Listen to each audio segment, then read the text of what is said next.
ভূতের গল্প শুনতে কে না ভালোবাসে বলুন। কিন্তু আজকে আমরা শুধু গল্প শুনব না, বরং গল্পগুলোকে একেবারে ব্যবচ্ছেদ করে দেখব। প্রেতকথা চ্যানেলে ৩টি সত্যি ঘটনাকে সামনে রেখে আমরা বোঝার চেষ্টা করব যে এই গল্পগুলো আসলে কিভাবে কাজ করে, কিভাবে এগুলো আমাদের মনে এতটা গভীরভাবে দাগ কাটে। ভাবুন তো, গল্পের বর্ণনাকারী যখন এই কথাটা বলেন, এটা আমার নিজের পরিবারের সাথেই ঘটেছে, তখন কিন্তু গল্পটা আর নিছক একটা শোনার জিনিস থাকে না। এটা তখন একটা ব্যক্তিগত অভিজ্ঞতা হয়ে যায়। আর এই একটা কথাই যেন আমাদের বাস্তবতার ধারণাকে একটু হলেও নাড়িয়ে দেয়, আর আমরাও গল্পের আরও গভীরে ঢুকে পড়ি। তো চলুন এই রহস্যের জগতে ডুব দেওয়া যাক। আমরা ধাপে ধাপে দেখব কিভাবে একটা আপাতদৃষ্টিতে সাধারণ অসুস্থতা দিয়ে গল্পের শুরু হয়, তারপর সেখানে একটা অলৌকিক ব্যাখ্যা জুড়ে যায়, আর শেষে আধ্যাত্মিক উপায়ে তার সমাধানও হয়। এই পুরো জার্নিতে আমরা বোঝার চেষ্টা করব যে এই গল্পগুলো আসলে আমাদের কি বলতে চায়। আচ্ছা, কাদের নিয়ে এই ঘটনাগুলো?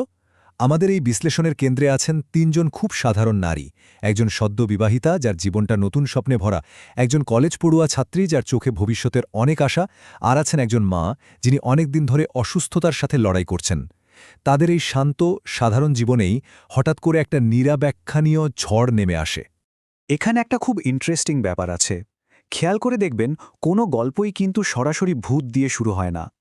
শুরুটা হয় একটা অদ্ভুত রহস্যময় অসুস্থতা দিয়ে।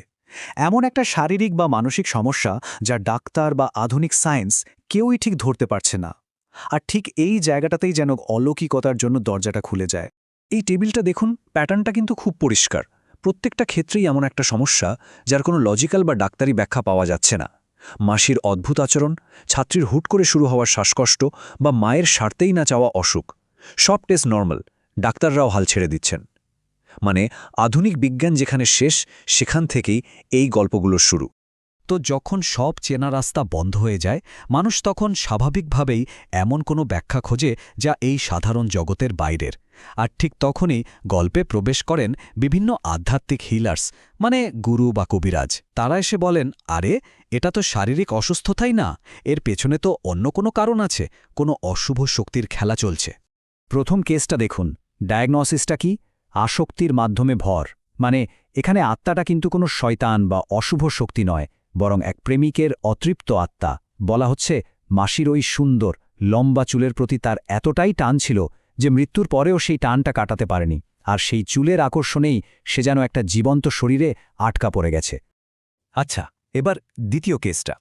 এটা ডায়াগনোসিস হল সুযোগের মাধ্যমে ভর। এর মানেটা কি?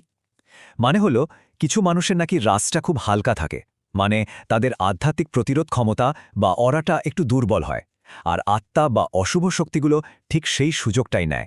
বিশেষ করে যখন মানুষ মানসিকভাবে দুর্বল থাকে, যেমন কোনো আপনজনের মৃত্যুর পর, তখন তাদের ভর করা নাকি খুব সহজ হয়ে যায়। আর ৩ নম্বরটা, ওটা কিন্তু একদম অন্য জিনিস এবং বেশ ভয়ঙ্কর। এটা কোনো ঘুরে বেড়ানো অতৃপ্ত আত্মা নয়, এটা হলো একটা পরিকল্পিত আক্রমণ, কালা জাদু। এখানে পুতলি নামের একটা অভিশপ্ত বস্তু ব্যবহার করা হয়েছে। মানে কারো ক্ষতি করার জন্য তার চুল, নখ বা কাপড়ের টুকরো দিয়ে একটা পুটলি বানিয়ে সেটা বাড়ির আশেপাশে পুঁতে রাখা হয়েছে। এটা একেবারে সরাসরি শত্রুতার প্রকাশ। তাহলে এই অভিশাপটা খুঁজে বের করা হলো কিভাবে? প্রসেসটা দেখুন, একেবারে সিনেমার মতো। একজন কবিরাজকে ডাকা হলো, তিনি তুলা রাশির একজনকে মাধ্যম হিসেবে বেছে নিলেন। তারপর মন্ত্র পড়া শুরু হলো, আর কাঁসার বাটিতে হাত রাখা সেই লোকটি সম্মোহিতের মতো হেঁটে গিয়ে উঠোনের একটা নির্দিষ্ট জায়গায় দেখিয়ে দিল। আর অবিশ্বাস্যভাবে ঠিক সেখানেই মাটি খুঁড়ে পাওয়া গেল সেই অভিশপ্ত পুতলিটা। বেশ, সমস্যা তো জানা গেল, কিন্তু সমাধান? চলুন এবার দেখি এই ভিন্ন ভিন্ন অলৌকিক সমস্যার সমাধানগুলো কিভাবে করা হলো। কারণ বোঝাই যাচ্ছে যে প্রত্যেকটা সমাধানের জন্য এক এক ধরনের বিশেষ ক্ষমতার প্রয়োজন হয়েছিল। মাসির ক্ষেত্রে সমাধানটা ছিল খুবই প্রতীকী, কিন্তু ভীষণ শক্তিশালী। যেহেতু আত্মাটা চুলের প্রতি আকৃষ্ট হয়েছিল, তাই সমাধানটাও ছিল চুলকে ঘিরেই।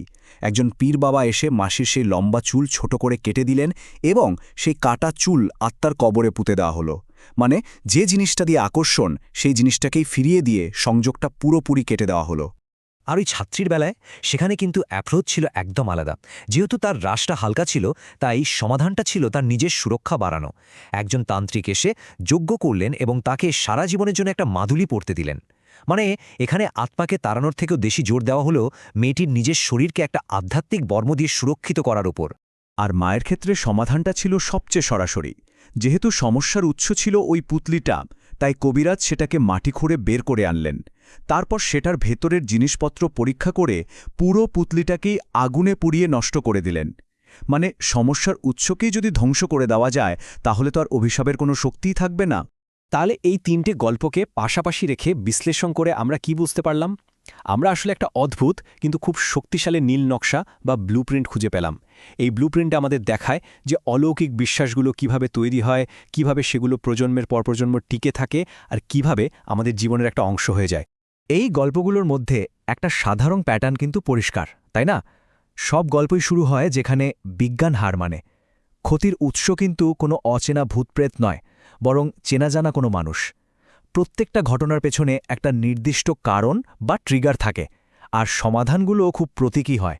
সবচেয়ে বড় কথা, ভুক্তভোগীর প্রায়ই ওই সময়ের কোনো স্মৃতি থাকে না, যা প্রমাণ করে যে সে নিজের নিয়ন্ত্রণে ছিল না। এই সবকটা উপাদান মিলেমিশে একটা বিশ্বাসযোগ্য কাঠামো তৈরি করে। সবশেষে এই বিশ্লেষণটা আমাদের জন্য একটা বড় প্রশ্ন রেখে যায়।